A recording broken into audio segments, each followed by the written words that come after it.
So whether we want to kind of agree with it or not, we do have to give Tony Khan his flowers. I mean, the guy basically had to do the one thing we've been wanting him to do for the past year, and that's fire CM Punk. Whether we agree with him having, whether or not we agree with firing him after what happened at All Out last year or not, we do agree that something needed to be done. And well, I guess what happened behind the scenes backstage after and during All in London pretty much broke the camel's back. Now I talked about this earlier. Others have talked about this. We've read the statement, and to me, somewhere in the middle of that statement is the truth as to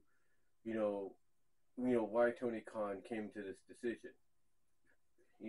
They say at the beginning that Tony Khan was strongly recommended by, the disciplinary committee of AEW and outside legal counseling. He was unanimously recommended to relieve Punk of his duties in AEW, basically get him out of here. And you can also tell when Tony put his statement, the statement in the statement from AEW regarding Punk being removed, you can kind of tell that in some of that statement he didn't want to make this a reality. So when you take the fact that he said it's news he didn't want it to deliver, along with what came before it, with the statement saying it was unanimously recommended by the disciplinary committee in the company and outside legal forces or counselors, if you will, you can tell. And I said this in the description, and I said this in the video that I did earlier. He had to basically be, dragged, kicking and screaming into making this decision.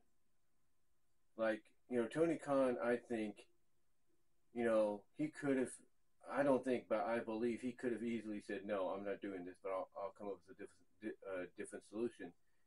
And they could have said, okay, fine, it's your funeral, good luck with that. So I'm assuming somebody close to Tony said, look, I know you want to keep Punk around, but they're right. This is not the best solution right now. Let him go. Let's have a cooling off period, see what happens. And if you want to bring him back, if you can, there's the opportunity. Maybe things will be settled in by then, or things will be better. That might have been the suggestion he got. Who knows? But yeah, Tony made the decision. He got rid of Punk. But the biggest question, though, is, and people are coming up with different theories. It's like, what really led to this outside of what we found out about, at Wembley Stadium with Punk confronting Jack Perry, what Jack Perry said in a shoot when he looked into the camera during his match with Hook on 0 Hour, and then what led to that afterwards, and then the camera footage. It's like, what really built up to this? Like, why would Jack Perry, Jungle Boy of all people, Luke Perry's son, why would he want to do this, knowing that Punk, is on a pedestal, if you will, and Tony Khan knows that CM Punk is money? Why would you risk, the company you work for, the boss you work for, losing that money?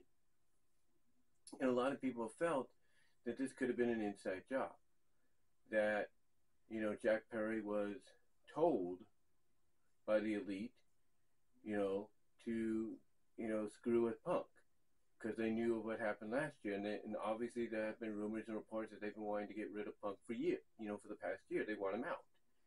And they just couldn't get him out. Then you have Collision, created specifically for Punk to separate him from the elite that would be on Dynamite, and you figure, all is going to be okay. All will be well with the world. But, that didn't seem to be the case here. It didn't seem to be the case here, because even though Punk did have a say on, like, a lot of things, like who he wanted there, what was going to happen in his programs, his stories, his feuds, who he wanted to work with and everything. Even though he had all that handed to him on a silver platter, I guess he didn't really specifically come out like he should have, like it was reported earlier, and say, hey, whoever is friends with the elite, I don't want him here.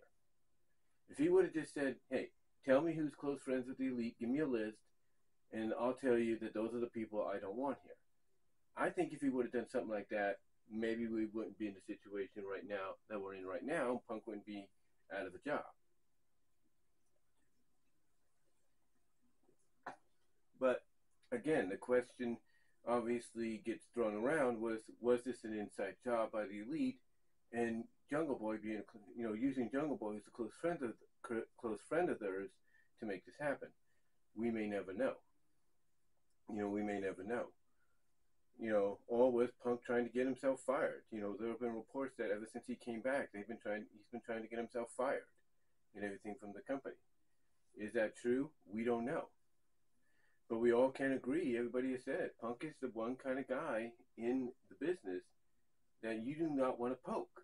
He's the kind of bear, the kind of old school shooter you do not want to poke, because if he has any creative say in what he can do on camera and all that, he will use that creative influence or say to go out there and shoot on you and basically put you 6 feet under if he can. Or as he did last year at All Out there in the media scrum, nuke you all into oblivion.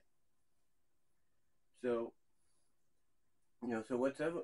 the question is, what really led to this outside of what we know about with Wembley Stadium? Was Punk looking for an out, or was Jungle Boy in on this with the Elite to get him out? We may never know.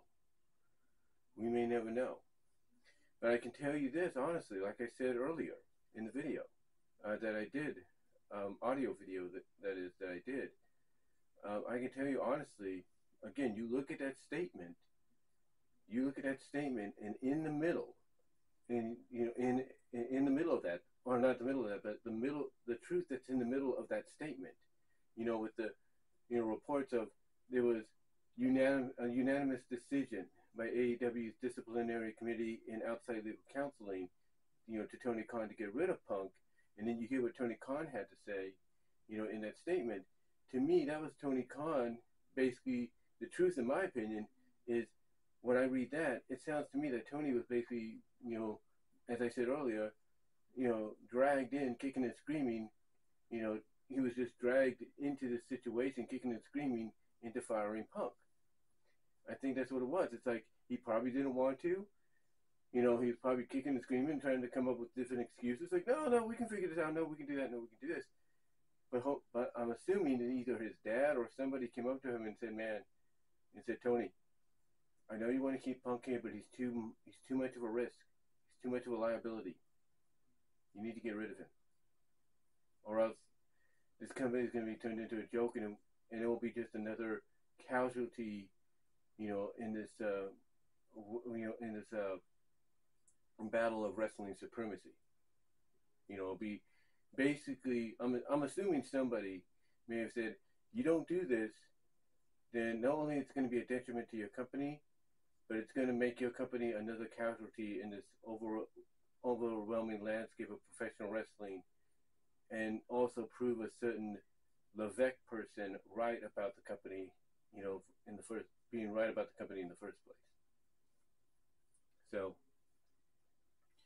So I'm assuming, even though he was, drug in, kicking and screaming into having to do this, I'm sure someone like his dad or somebody close by, or somebody close to him in the wrestling business probably talked some sense into him and said, look, this has got to be done, or else it's going to hurt your company, and your company may end up being a shell of its former self, and it could end up being put out of business if you don't do something. So Tony had to do what he had to do, whether he wanted to or not. Now, he did come out and, further on that at the beginning of the collision tonight, and people did boo him when he was talking about it in person and talking about it before the show went on the air on TNT. You could just tell in his face, not only was he reading off a teleprompter, of course, but you could just tell by the way, his expression sometimes that he honestly did not want to make this decision. He didn't, but he had to do it because, as he puts it in the statement that he read off of teleprompter, I'm assuming, is at the beginning of Collision, he had his own life threatened because there are reports that Punk did lunge out at him after he came back into Gorilla after his match with Joe. So, whether or not there's truth to that, again, I think if you take certain elements, if you will, certain elements from all these different reports, where people are saying this event happened at, let's say, this time, but also this event happened at the same time. You try to take those elements and piece them together, you're going to get your truth, because it'll be right there in the middle. But whatever the case may be, even when he made that statement, you can tell he wasn't thrilled about having to make it, even if he read off a teleprompter. And give him credit where it's due. He did what he could to salvage Chicago tonight. His collision show in Chicago tonight. He did. He brought back Bryan Danielson because obviously, probably a lot sooner than Danielson was hoping to be brought back. But hey, he had to do what he had to do. He had to do what he had to do to bring him in, or to not bring him in, but to salvage what would have been a Punk-centered collision show, because Punk was apparently supposed to feud with Ricky Starks in the main event of All Out tomorrow, instead of being in a strap match with the American Dragon Bryan Danielson. So yeah, it's so I'll give him credit there. We tried to salvage it as best he could, but he's got a lot more rebuilding to do now. He's basically got his company's reputation to rebuild after this. And I think what this will also be is a lesson to be careful about who you sign to AEW.